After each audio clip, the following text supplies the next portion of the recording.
So, for our guests here today that haven't heard the first three parts to this four-part series, I'm sorry. You're coming at the tail end of a series of sermons that we have been going through on the word cherish.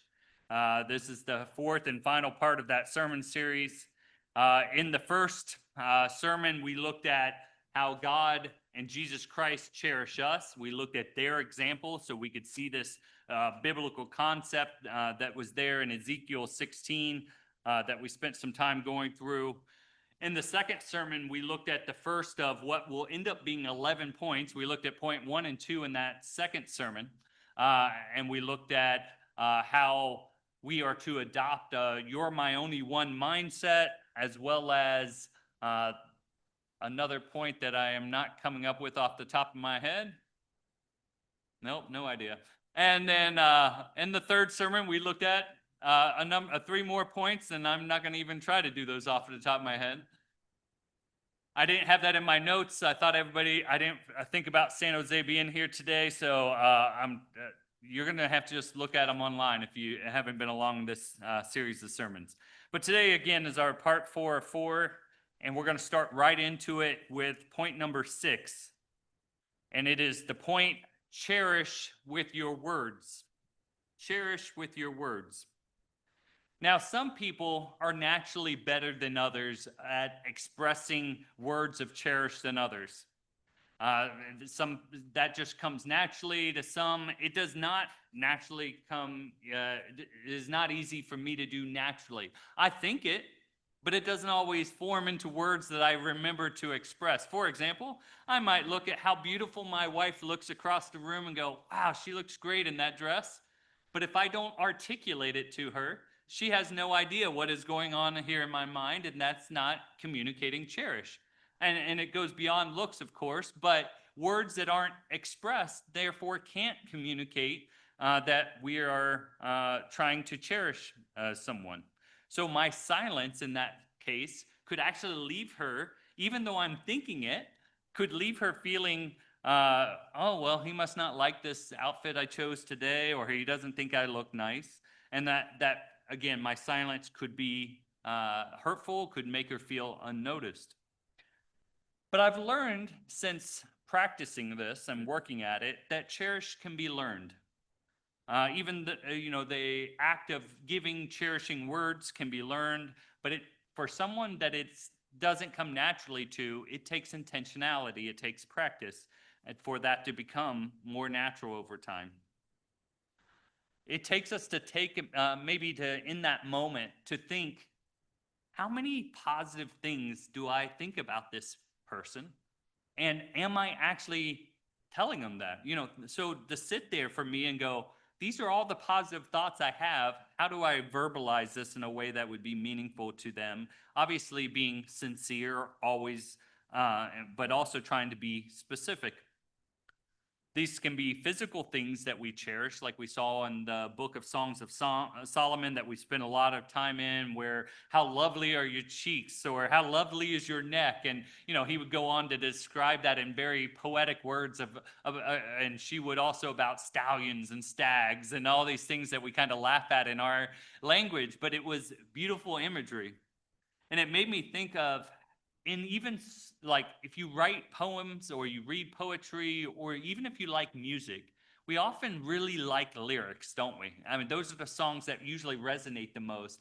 But people, when they want to talk about the love of their life or somebody they think is awesome, they don't just go, "Oh, that person looks great," in the song lyric, right? It's always something really creative. It's poetic. It's beautiful. And that's what kind of communicates that level of cherish.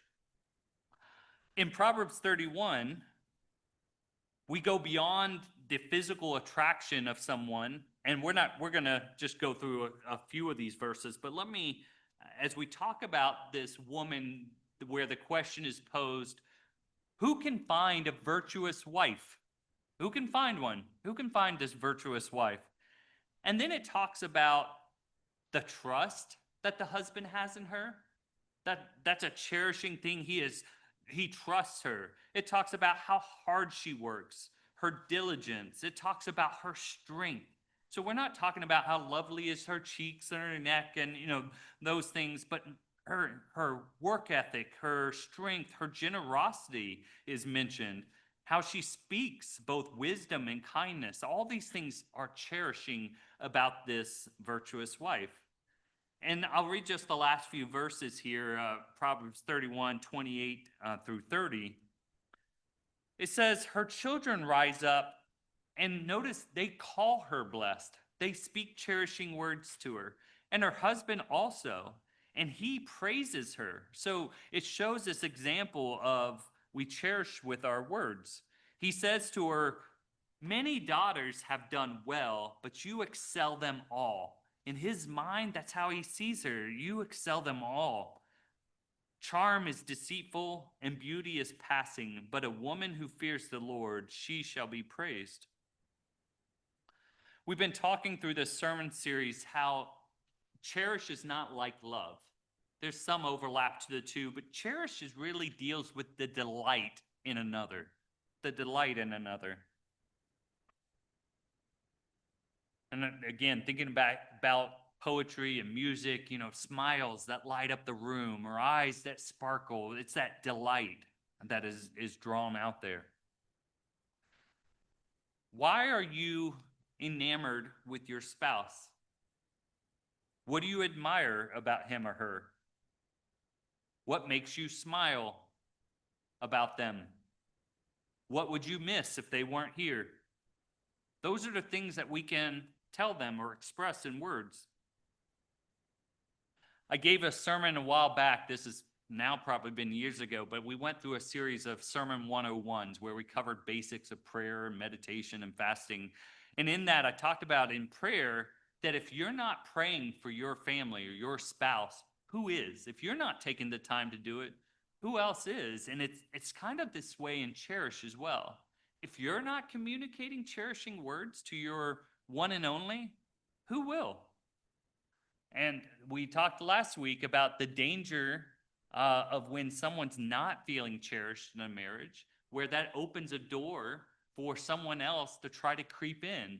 And this is another way where cherishing words protects our marriage from infidelity by making sure they're not getting those cherishing words from someone else. They're coming from their one and only. We're the one who's noticing them and being interested in them. So again, our cherishing words guard and protects against infidelity. Cherishing is about deliberately choosing to express our affection and our delight with our spouse in our words. Proverbs 18:21 has this very short verse, and it's impactful. Proverbs 18 and verse 21. It says that death and life are in the power of the tongue. Both are in the power of the tongue, death and life. It's a simple but profound scripture. The tongue has power. It has the power to say, like God did in Ezekiel 16 to that bloody baby, live, as the power of life, to build up, to encourage, to lift. Or it can express, die. You're not good enough. You fail. You're miserable. I'm disappointed with you. And I caveat certain things. Abusive speech, which sadly is in many marriages, has no place in a godly marriage. Has no place. To explode, to berate, to use foul language, to ridicule, has absolutely no place in a marriage. Even if we learned that at home from our upbringing, it must be eradicated with great effort of our own, but also from help from God. Colossians 3:19. Colossians 3:19, again, a very simple statement. I'm going to read this out of the New Living Translation. It puts it clearly and accurately. Colossians 3:19 says this, and it's said to husbands, but it goes both directions. Colossians 3:19 says, husbands, love your wives and never treat them harshly. Never treat them harshly. Now, this word, when you dig into this word harshly into the Greek here, it contains this idea of something that would create a bitter taste in your mouth. So the idea is God is commanding us here to never treat our wives in a way that would make life taste bitter. Harshness is the very opposite of cherish. Cherish is not just not saying something negative or not saying something hurtful. Cherish has to be positive. It has to be to move the needle, so to speak, up the scale toward positivity. Again, for some, words of affirmation are their top love language. It comes easy for them to speak words of affirmation. And then that person, if it is their top love language, that's a desperate need they need met too in their own lives. But for some, it's not natural. Others come out of families where they never heard they were loved. Never heard they were loved. Never were affirmed. Someone just messaged me this week, sharing their story with me. It actually wasn't shared because of this sermon series. I think it was shared because of what Sierra's going through. But they messaged and talked about this cycle in their family where they never knew they were loved. And the deep hurt that existed in their life from growing up, never knowing they were loved. That's a sad, sad reality of living in Satan's messed up world. Words really matter. And so does not only the words we say, but how we say them. All of us know tone, we can pick up on it. It's not even always the phrase, it's how it's said sometimes. And that goes both into negative or positive. We've explored in this sermon series Ephesians 5:29, where it talks about Christ nourishing and cherishing his bride, the church, and that we're told to do that as well. It's our job to nourish and to cherish the flesh of our flesh, the bone of our bone, our one and only, to encourage, to build them up with our words. It's our job as we get married to become our spouse's biggest fan, their biggest main encourager. It's not the children's job. It's not the church's job. It's not our employer's job. It becomes our main job. It's our job to see their positive qualities and affirm them.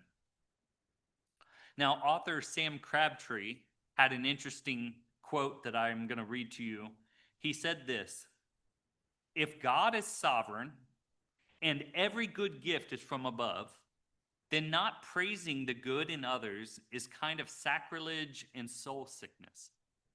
So in other words, if we can acknowledge every good gift is from above, and so everything good in my spouse came from God as a gift from God, and we can praise and acknowledge that, well, not praising and acknowledging that, not seeing that, not taking the time to praise what God gave and put in our spouse, is there's something wrong with our Christianity if we're missing all that goodness of God and we're not picking up and praising on it.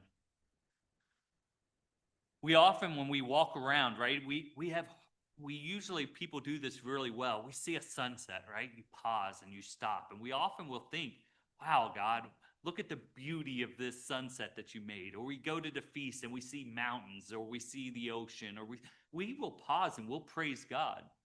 Do we do the same when we see this beautiful gift that God put within one of our spouses? We would pause and we go, wow, God, look at the talent, look at the gift, look at this quality that you gave my spouse, and worship in our hearts and our minds, but also remembering to communicate that to our spouse. We want to see it. We want to proclaim it. We want to praise it. To make sure we verbalize it, it's just not enough to think it. When we talk about words, words have power.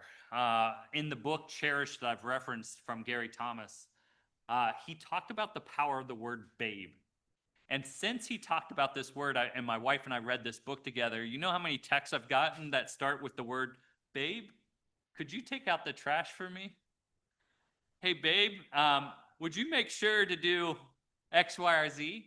But even though I know why she added the word babe to the beginning, it's because it's disarming, right? Immediately I read that text through the lens that my wife loves me. She might be asking me to take out the trash, but she's purposely framed it to make sure I first read it through a lens of love and cherish.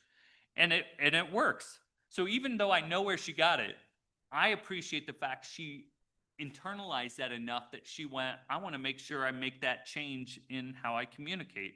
And I tell you, it's much more motivating to get up and take out the trash when it started with babe than if that wasn't there. Words like these have tremendous power and they're simple. It's a subtle change, one word added to the front of the text, but how it impacts can be a big difference. It reminds us that our spouse isn't an enemy, they're our one. We can use words like that to cherish even when making that kind of a request. It's about intentionally speaking in a way that avoids life tasting bitter. It makes it not harsh, it makes it, again, kind and caring. It's about intentionally choosing to make our words land in a softer space.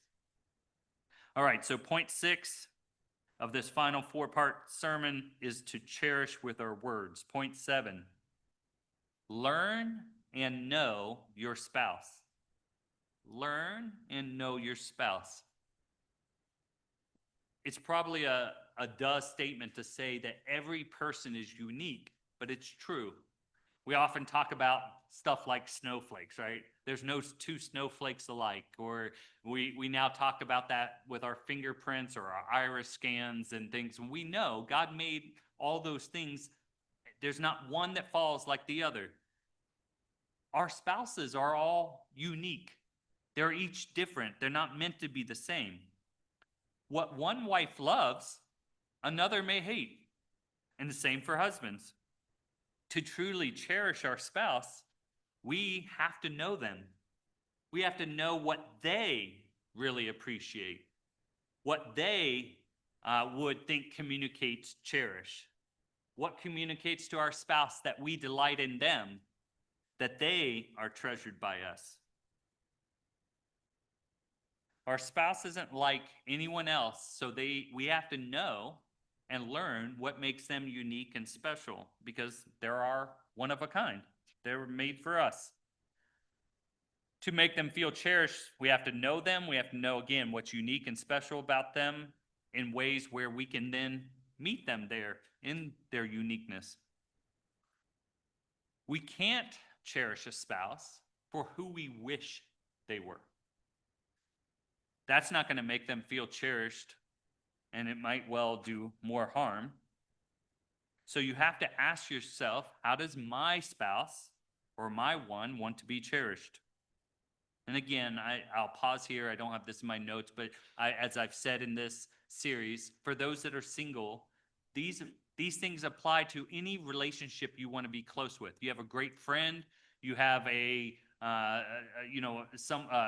someone you want to communicate that you love them, you cherish them. You're going to have to know them. You're going to have to know who they are, what makes them unique, or they're not going to feel cherished in that relationship. And even if you've been married decades, we might not know this as well as we wish we did. This requires a lot of study, a lot of time listening to someone to find out who they are, what motivates them, what hurts them, what makes them feel indulged, what scares them, how they feel like to unwind, or what calms them, what fulfills them, what makes them laugh. So my wife likes chocolate. I don't care for chocolate that much. It's not on my list of radars. If chocolate was done away in the world, I probably wouldn't miss it that much, okay? Now, my wife loves chocolate, but she doesn't like milk chocolate, and she doesn't like white chocolate. Now, if I had to choose 2 chocolates, those would be the 2 I'd choose over dark chocolate. So if my wife brought dark chocolate to me to cherish me, she loves it. But would I feel cherished by dark chocolate? No, because it doesn't hit anything on my scale. And even if I took her dark chocolate, well, what percentage of dark chocolate does she like? Because that matters.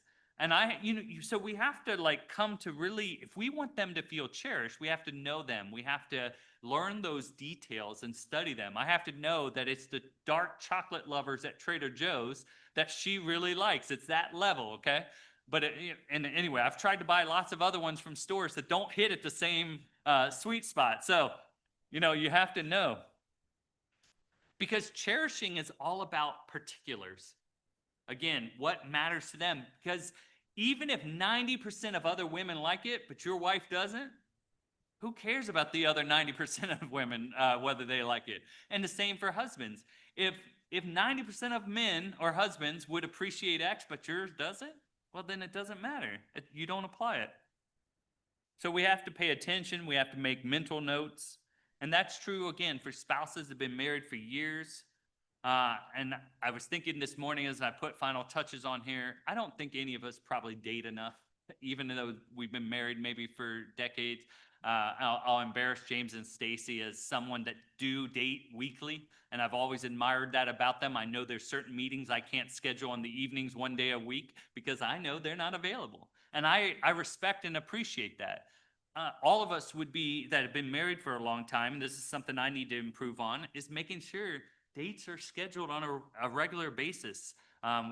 Dates are the time we get away from the world and all the things we're dealing with, the work, and we can go, and in that moment you can sit and you have time it doesn't have to cost a lot of money. You can sit on a park bench and you can talk about these things, about what would make them feel cherished, and make those mental notes of what's unique about them.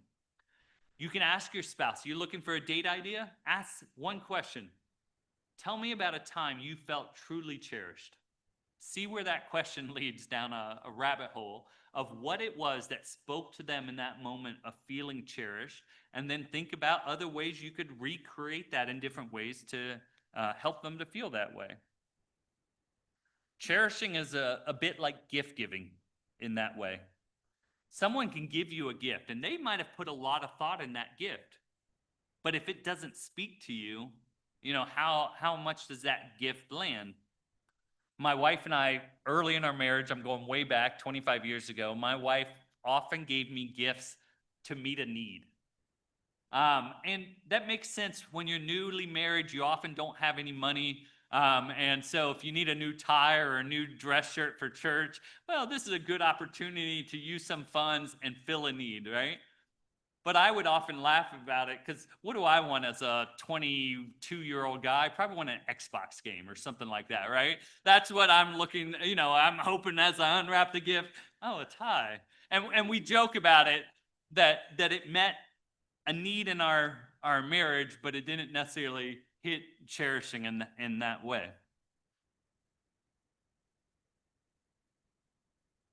It's typically best as we try to want to become better at cherishing to lean into the assumption that we probably don't know them as well as we would like, and that in order to learn to cherish them, we have to pursue still learning, still getting to know them.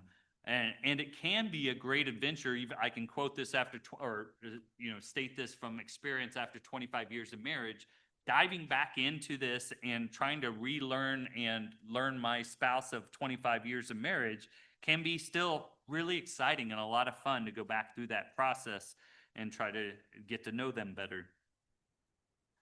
This takes learning, and people change over time. If you've been married for 40 years, your spouse is, I guarantee you could tell me they're not the same person they were 40 years ago. And they probably wouldn't like to be cherished in the same way they wanted to be cherished 40 years ago. So people change over time. I would encourage anyone who's not where they want to be in their marriage to take this as a challenge to start over in that sense of learning and getting to know your spouse. Go on dates. Listen to them of what really affirms them, what really makes them feel delighted in, what they hate, and then what they love, what they don't enjoy, etc. Learn your one and only, because frankly, in your world, like I said before, if 90% of other people, it really doesn't matter. If your one and only likes to be delighted this way, that's all that matters. They're the only one in the world that should matter in that category for you. It doesn't matter what anybody else does or doesn't like. Only matters what your spouse likes. In Sermon 1, we went to Psalm 139. I'm going to bring it up again.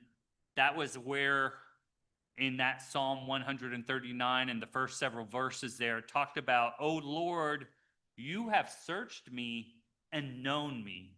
David felt known by God. He talked about how you understand my thoughts. In verse 3, he talked about how you comprehend and you're acquainted with all my ways. You know it, it said, all together. What David was feeling seen, he was feeling known and understood by God. Now, Matthew and Luke both record that God knows the very literal numbers of hairs on our head. And we all know, and some of us know it better than others, that number is always changing, right? And what that's meant to communicate, when God tells us that in Matthew and Luke, and he talks about he knows when a sparrow falls, and then he tells us that he knows how many hairs on our head, he counts them. It's meant to communicate how closely God knows us and is watching us, how much he is in constant aware of us. So God knows and is, constantly has us in his mind.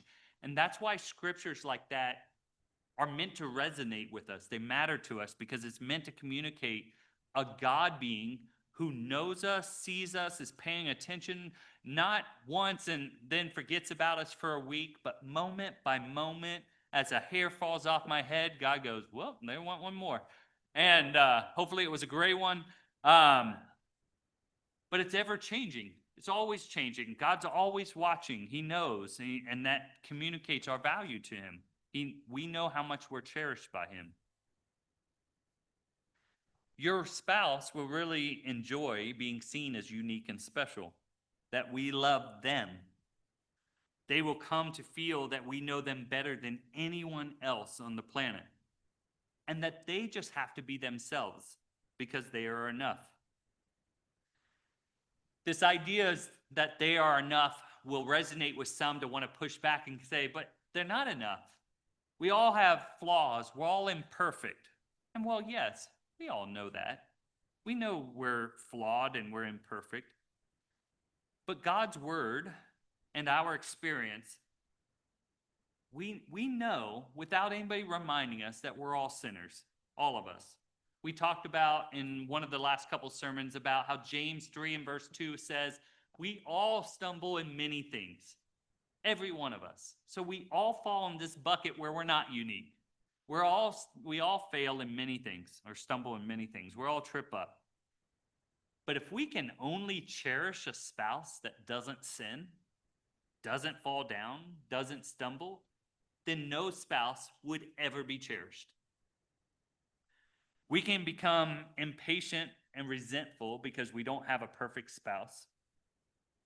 But to build a marriage of love and cherish, we have to get past this idea of a perfect spouse. They're cherishable when they become something more than they are. We like to say to ourselves, well, of course, I'm not expecting my spouse to be perfect. Of course, I know they're a sinner. But then at the same time, I'll turn around and get upset when she's imperfect. So we can say that, but we can have a disconnect in our actions and our words. To become cherishers, we have to become good forgivers. To become cherishers, we must also become good forgivers. And that comes out of a place that God reminds us all the time in his scripture of how much we were forgiven, how much God didn't choose to just see our flaws and imperfections. And out of that forgiveness that we've celebrated, we've enjoyed, we then can extend forgiveness and extend mercy as we've been shown mercy. The goal of cherishing is to truly know our spouse, and that means know them in their darkest corners, their areas of failings, their weak spots, to know them and yet to choose to cherish them, to choose to respect and adore the good.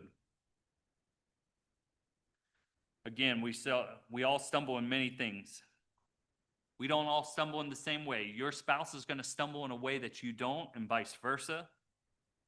So can we cherish our spouse in spite of their flaws? Now, of course, love means we encourage, we lift up, we want to help and empower our spouses like God does to us to help us to grow and overcome. But we can't wait on cherishing until our spouse nears perfection. I was thinking through the fruits of God's Spirit and only directing it into how I cherish my spouse. And let's think about those Galatians 5:22 fruits of the Spirit for a second. Can we not just have these as Christians of how we're supposed to interact with other human beings, but can we have those fruits of the Spirit toward a flawed spouse? A spouse that stumbles in many ways, just as we do. To love them, to agape them, to have joy in them in spite of their flaws. To have and be doers of peace with our spouse. To be long-suffering with their faults. To be kind even though they have faults. To maintain goodness and see their good. And part of goodness is to recognize goodness. To remain faithful to them, and that's not just in not quitting the relationship faithful, but in not quitting being all these other things: peacemaker, joyful, loving in spite of the mistakes they make. To be a gentle man or a gentle woman, to be strength under control. To exercise control, self-control over our thoughts, our words, our looks, our actions. All these things can empower our spouse to grow and overcome, because none of us can expect a perfect spouse. Is it possible, and I say this again from experience, that we give these things more easily to other people than we sometimes do our one and only? That we're more patient, more long-suffering, more peaceable with others? But this is our best friend. But they don't always get our best. When I think of Jesus Christ, I'm blown away by how he treated those who were failing, who were flawed in really open outward ways. I'm blown away by the love, the compassion, the grace, the patience he met them with. While working with them to lift them up, to encourage them, building them up, helping them become better, but he did that through love and support. And he does the same with me in my life, and I imagine he does the same with you in your life, right? Can we not do the same for our spouse? Sadly, there are many marriages that are trapped in past failures, true failures, but trapped in decade-old failures, where they almost in every conversation, every fight, something from decades ago comes up again, where there's and what's interesting from an outsider's perspective is sometimes it's very easy for me to sit there and see the tremendous growth of this individual over decades, to watch them transform through God's Spirit working in their life to become something so profoundly different. Now, perfect? No, but better and better and better. What more could we really ever expect from somebody, right? Than to be constantly moving and improving and growing. Yet, sometimes a spouse still holds them in the box that they were years ago. That's how they still see them. They see their spouse before the growth.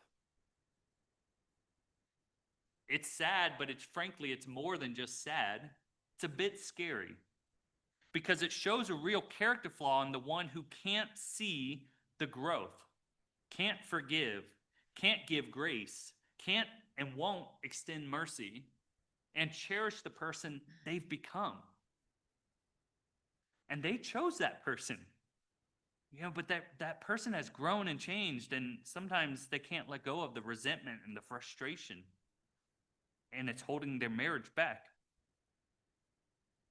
What if God looked at you and me that way? That's a scary thought. What if God still saw Troy at 20 years old? I hate that guy. I've talked about that. That guy needed to die and go under the ground, and he did at baptism. But I look back and I sometimes stand next to my wife who had to date that guy, and I go, yeah, I hate him too. He wasn't always a good guy, didn't always do things the right way, and I still don't, but I wouldn't want to, I mean, if she held me back or held me in a box from who I was when I was 20, but what about when I was 30 or 35? I won't keep going, but it's a scary thought if God looked at us that way, and thankfully we know he doesn't. As Christians, we're striving to have the mindset of God in Jesus Christ. That's what we're striving for. When our spouse stumbles, can we respond with gentleness and kindness and patience and suffer along with them, surround them with grace and support and encouragement? When we see a spouse that is trying, Caleb shared in this off notes, but he shared overcoming. Overcoming's a beautiful thing. I mean, that's when you go to the end of the book, that's what it's all about. To him who overcomes, to him who overcomes. The failure and the struggle wasn't the problem. It's growing out of that. And it's a beautiful thing to see somebody overcome. When we see our spouse trying, but then they fail, they're trying, but they fail, they slip up. Can't we be the one who comes up alongside them and says, oh, babe, I'm so sorry. I know how hard you've been working at this. I know how well you've been doing.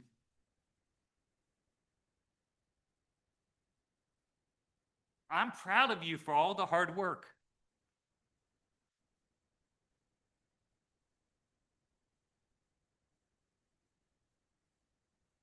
You never know what part of a notes are going to hit you in a certain way. I'm sorry you feel beaten down at this moment and defeated in this moment, but I know you're going to get back up.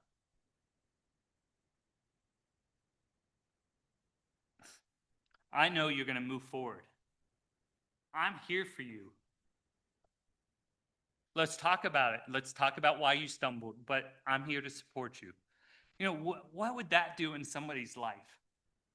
That's what people need. We don't need to be.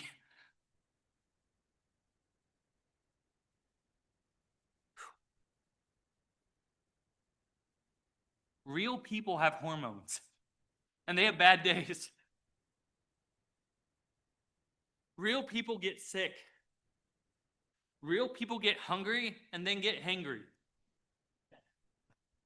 Real people get cranky. Real people have bad days at work.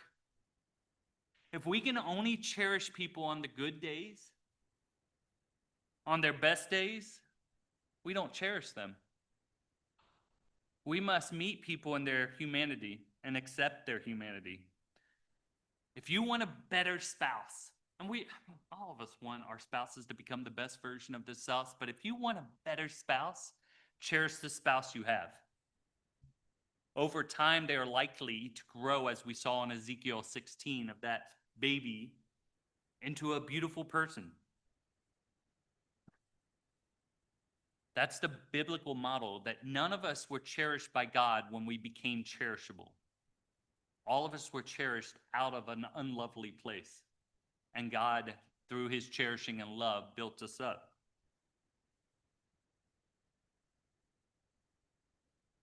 The reality is moving toward a better and better marriage involves how we likely handle frustrating situations, where we can meet our spouse in their humanity, meet them with grace and kindness and gentleness.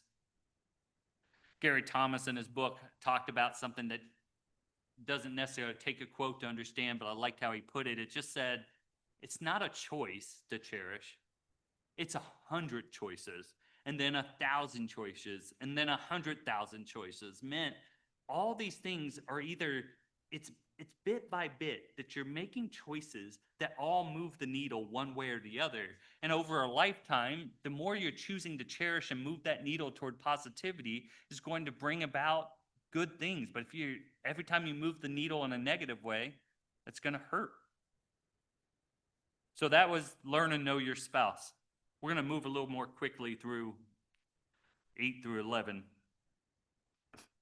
Number 8 is cherish through touch. Cherish through touch. In a number of places, when the Son of God was walking on this earth as a human, he touched. And he touched in ways and for people that was impactful. There was a time in Matthew 17:7, we won't turn there, but the disciples there are recorded as being greatly afraid. And he didn't just talk to them, it records that he touched them in that moment. It was impactful. We also see in numerous accounts that he touched lepers. And if we won't go dive into that, but we know that that didn't happen in that culture. You didn't touch a leper. He didn't have to do it. He could have just told them, be cleansed, go on your way. But he took the step to touch them in their humanity and their disease where they were. When Parker, since he was little, he's not in here at the moment, but he started to cry as I handed him off just a little bit ago. Parker's my buddy. And from the time he was little, when I would come out of my bedroom or wherever I was working, or he'd get up from a nap, he would come over and he would immediately give me a hug, and he would let me rub his back or pat his back or like kind of scratch his back a little bit. And the family would always marvel at this because Parker doesn't stop moving for anything. He's always off exploring, climbing, touching, doing things you don't always want him to be doing, but he's on the move. But he would stop for like 15 to 30 seconds just to enjoy this moment of touch. Neurologically, hugging and touch releases a chemical called oxytocin in our brain, and some have called it a cuddle chemical, because it promotes feelings of devotion, trust, and bonding. And so hugging or touch really lays a biological foundation and structure for connecting to other people. As I was thinking about this, I was thinking about how 25 years into marriage, you can give a hug that really has very little meaning if it's rushed. You have to make a conscious choice to slow it down. And when you do, and this has come through practice after studying this topic, a 10-second, 20-second, mind-blowing 30-second hug is radically different than some quick hug. And all of a sudden, the world seems to slow down and almost stop in that moment, and it releases a chemical, and all of a sudden, there's a connection made through nothing but just extending the hug longer than you might naturally in the busy pace of life do. It communicates an intentionality toward cherishing. A short hug can kind of communicate a lack of priority. It's an obligation, and I've done that. Just something you do out of habit and practice, but that it isn't meant to communicate cherishing. But a long hug can communicate that our spouse is worth pausing life for, is worth stopping to communicate our love to. It breaks my heart when I hear that there are some spouses that never are touched, never hugged, never kissed, and that shouldn't be. It is a failure of the marital vows. If a spouse has been faithful to their marriage vows, then we would understand, as we talked about in the previous sermons about the scripture, to talk about holding hearts hostage. That when we get married to someone, we own their heart in that way. We hold it hostage, and therefore, who else are they supposed to get hugs and affection from? No one else. You're their one, and in that way. And so when it's withheld, that's abuse. That's abusive. We covenant before God to cherish. It's commanded in God's word. And so we will one day, like all the other things, have to give account for doing what we do, and we'll have to stand to give God account. So that point 8, cherish through touch. Point 9, need your spouse. Not need like you're doing to a bunch of dough. Need your spouse. The other's abuse. I'm just kidding. Sorry, that wasn't in my notes. Sometimes they just come out bad. Pastor jokes. Need your spouse. All of us, if you write down a fundamental list of needs on a board that every human has, every human needs to feel needed. We want to feel like our skills, our knowledge, our talents are valued in a relationship. And if that isn't true, if we don't feel needed, if we don't feel valued, that our skills, knowledge, talents are appreciated, we won't feel cherished. If you don't ever let your spouse need you, they won't feel cherished. When we go back to the garden, and again, we visited this in this sermon series, but in Genesis 2:18, we clearly saw that God looked at Adam and saw that he needed a helper. A helper. The word in the Greek or Hebrew is azir. It just simply means someone who helps, someone who aids. He needed someone in his life that he didn't have that was meant to bring value. Marriage is about two people who support and help each other throughout their lives together. Now, again, I've been doing a lot of admitting up here, but I'm going to just keep doing that through this sermon series. It goes against my natural instinct to ask for help. It just does. Somehow in my brain, I even in a moment where I know I'm running myself ragged, I'm at the wit's end of the amount I can take on and stress, but I have a difficult time going to Cindy and saying, I need help. Now, it has nothing to do with Cindy. It's a flaw of my own. In that moment, I somehow convinced myself I'm making her life easier by keeping things off her plate.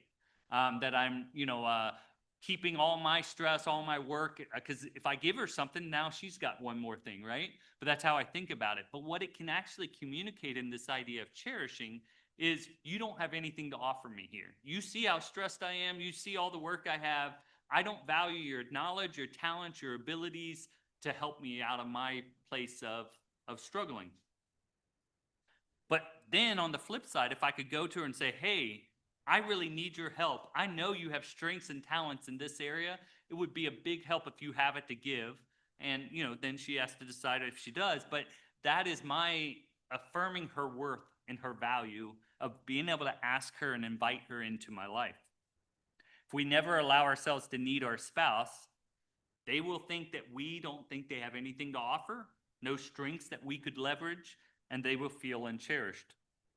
So need your spouse, utilize each other's strengths, and that's point number 9. Point 10,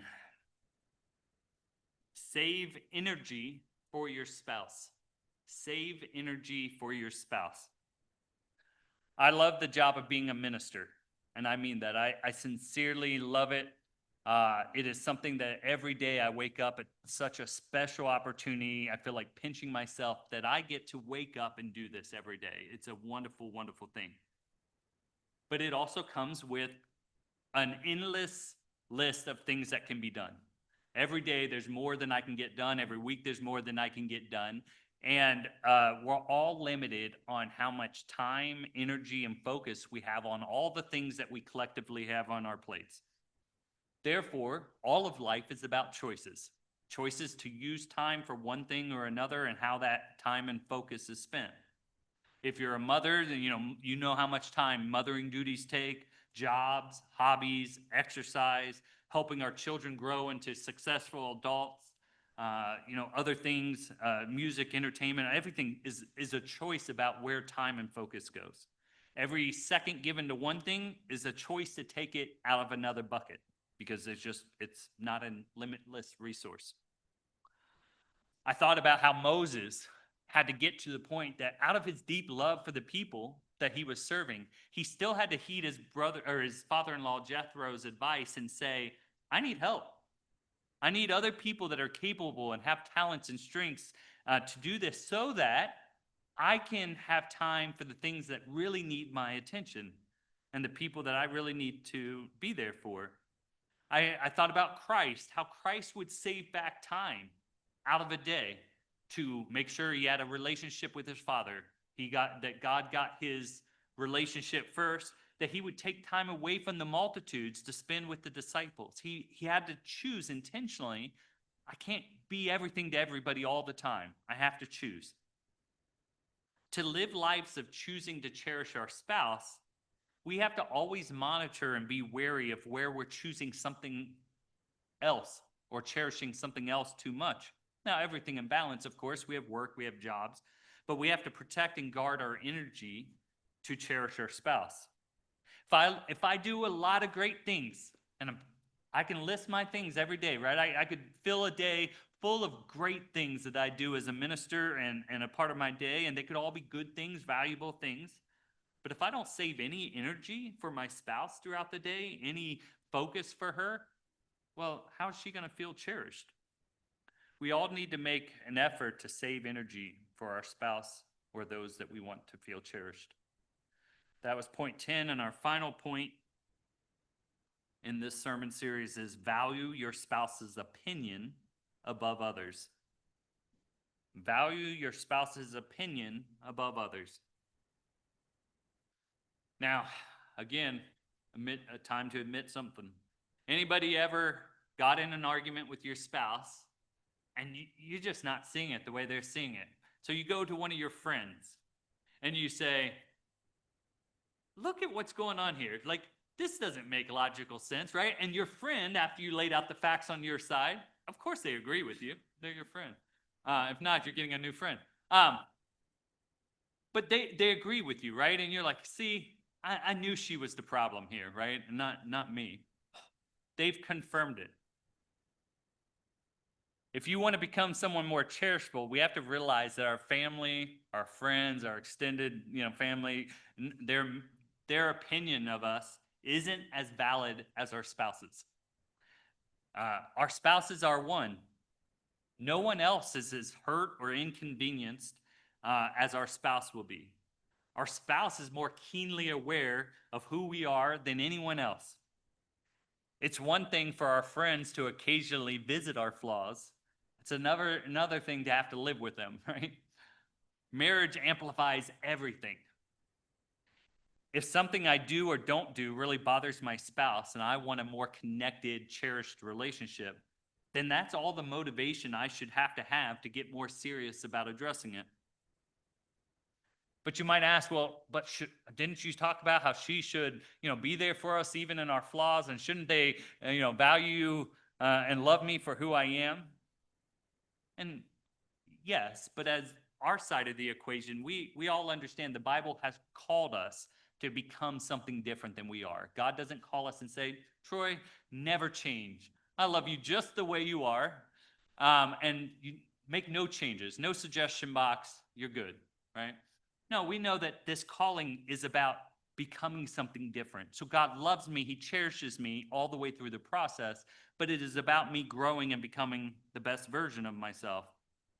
If you wanted to live how you live, then you should have stayed single.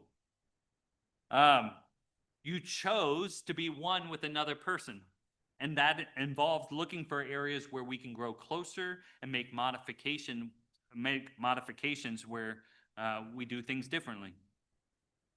Our spouse likely has strengths in areas that we're weak and is willing to help us to grow in those areas, to help strengthen us in those weak areas.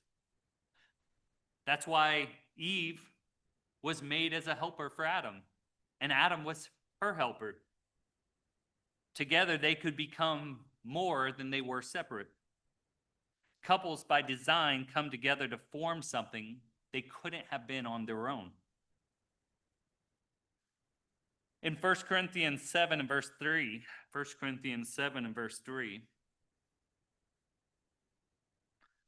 it talks about let the husband, 1 Corinthians 7 and verse 3, let the husband render to his wife the affection due her, and likewise also the wife to her husband. So this goes both directions here.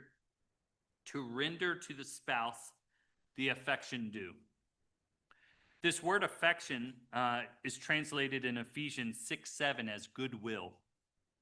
And it comes from a word to mean well-minded. It means that we're good-willed toward someone.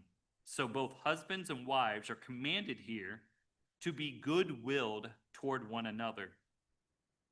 And that's really what this sermon series has been about, to be good-willed toward one another. The context of this scripture is about husband and wives being good-willed toward each other sexually. It goes on in verse 4. The wife does not have authority over her own body, but the husband does. And likewise, the husband does not have authority over his own body, but the wife does. And we understand through all this that God designed sexuality between a husband and wife to be a really special, unique, shared thing. That attraction was built into that design by God. Attraction is supposed to be a major part of relationships. I've always admired a spouse who wears their hair in a certain way that their spouse likes. Not because necessarily that's what they would choose for themselves. They might think, well, I'd rather pick this trendy hairstyle or this, this style that's in style, but I choose my spouse because I love them more. They're my one. Shortcuts might be in, or bangs might be in, or whatever it is, but if the husband doesn't like it as much as something else on them, who are they dressing for? We should care about what our spouse thinks of us. My wife doesn't like facial hair. Now, during the week, you guys don't normally see me, not on Sabbath. I shave for you guys on Sabbath. But throughout the week, sometimes I don't do this as much as I like, but my wife does not like facial hair. Now, thankfully for me, it doesn't grow in real well. If I tried, it would look really bad. Here on the sides, it just comes in really sparse, and it would be really a bad look on me. However, but let's say I could grow a real manly, distinguished-looking beard. Why would I do it if my wife hates it? So the point I'm making is, like, whose opinion matters most to us, and are we making sure to communicate that? And that, that goes to even how we would dress, right? I mean, do we dress for our spouse or do we dress for other people? Your spouse only gets you. You're their only one. If we value our spouse's opinion more than others, it will communicate to them how much we cherish them. This isn't a point on how to be cherished. This is a final point that I want to make, though. And so you can, I don't know how to caveat that, because it could be 12, but that kind of makes it fall on the list. So you do what you want. Maybe make it an A, I don't know. Maybe if you're an English writer, you know how to make a kind of a counterpoint. I don't know. Allow yourself to be cherished. If you're a spouse, allow yourself to be cherished. Now, this isn't about choosing to spoil yourself, have a love affair with yourself, cherish yourself, be self-focused. This is about giving space to allow your one and only to honor their marriage vows that they made before God to you, because they also vowed to cherish you. And we have to give space for that. And some people struggle this more than others, because some people have been through such profound trauma in their life that it sets off something deep inside that, frankly, I can't relate to, that makes them feel uncherishable. Uncherishable. It's an impact of a satanic world by Satan's design that can impact how someone experiences God's grace and love, and that can impact how they experience it also from spouses and friends. Now, this can be overcome by God's Spirit in one's life and by surrendering one's life to God in a way that over time, and sometimes over a long period of time, trust and faith in the fact that there is no trauma too big for God, that God did make you cherishable just the way you are. Satan doesn't want you to heal. Satan wants you to prolong your hurt and your pain. He wants you to stay a prisoner and remain stuck. And he wants to rob you of all present joy and peace. Now, from my education that I've been doing in this topic, I'll share, this is a long journey out of this spot sometimes for people. A spouse of someone who feels uncherishable has to exercise a great deal of patience, being very intentional in expressing words and actions to that individual that they are enough, they're accepted, they're valuable, that they are wonderful the way that God made them, and that over a prolonged period of time, that person can learn to allow themselves to trust again, to grow, and to heal. And it's a remarkable spouse that can meet someone in this place, to come in such a difficult space where their one and only is hurting, and over years meet them there. And often we understand someone here would need some professional counseling to come to help them feel cherishable. Moving from a state of feeling uncherishable starts with that God and Jesus Christ, who they are, that they love you, they cherish you, and that's why I started this whole sermon series with that focus. That's where we always have to start with, is you are loved and cherished by God and Jesus Christ. Do we believe, it comes to this question in our core, do we believe that God loves the flawed me? Does God love the imperfect us? Do you really believe that? Romans 5:8 tells us that that God demonstrated his own love toward us, that while we were still sinners, Christ died for us. Do you believe that? That while you were still a sinner, while we were the biggest sinnersons, whatever that would be, that's when God met you there and said, out of my tremendous love and cherish of you, I'm going to give the one and only son I have, and I'm going to allow him to suffer and die a death that covers and wipes out your ledger, makes you whole. You are enough. If we can't believe that God can love an imperfect us, how can we allow our spouse to love an imperfect us? It starts with God and Jesus Christ. A God who demonstrated his perfect and complete love for us, that he allowed his son to give his life for us, to free us, to heal us. We have to start with that God loves us. So in conclusion, brethren, to this sermon series, throughout this series, we've explored what it truly means to cherish, how it goes beyond love alone. In our first marriage, we began with the perfect model of God and Jesus Christ, who do not simply love us in a covenant commitment, but they also delight in us. They showcase us and heal our brokenness. Their example reminds us that cherishing is not earned by perfection, but is given by intentional choice and overflowing grace. In the second sermon, we turn to the Song of Solomon and the creation of Adam and Eve to highlight the "you are my only one" mindset. You are my only one mindset. To cherish is to delight in our spouse as incomparable, refusing to measure them against anyone else. It is to showcase their beauty, their talents, their uniqueness, lifting them up with joy and admiration. In the third message, we looked at and were reminded that to cherish our spouse, we must notice them, we must protect them, and we must guard them. And finally, in this fourth sermon, we saw how cherishing comes alive through our words, our touch, our unique knowledge of our spouse. To cherish is to speak life, to express delight openly, to hold and embrace with warmth, to keep learning the uniqueness of our one and only. It is choosing daily to show mercy and patience and encourage rather than harshness or indifference. Cherishing is not one grand gesture, but 1,000 small choices made daily that communicate, I see you, I know you, I delight in you, and you are my only one. This is the way God cherishes us. And it's the way we've been called to cherish one another.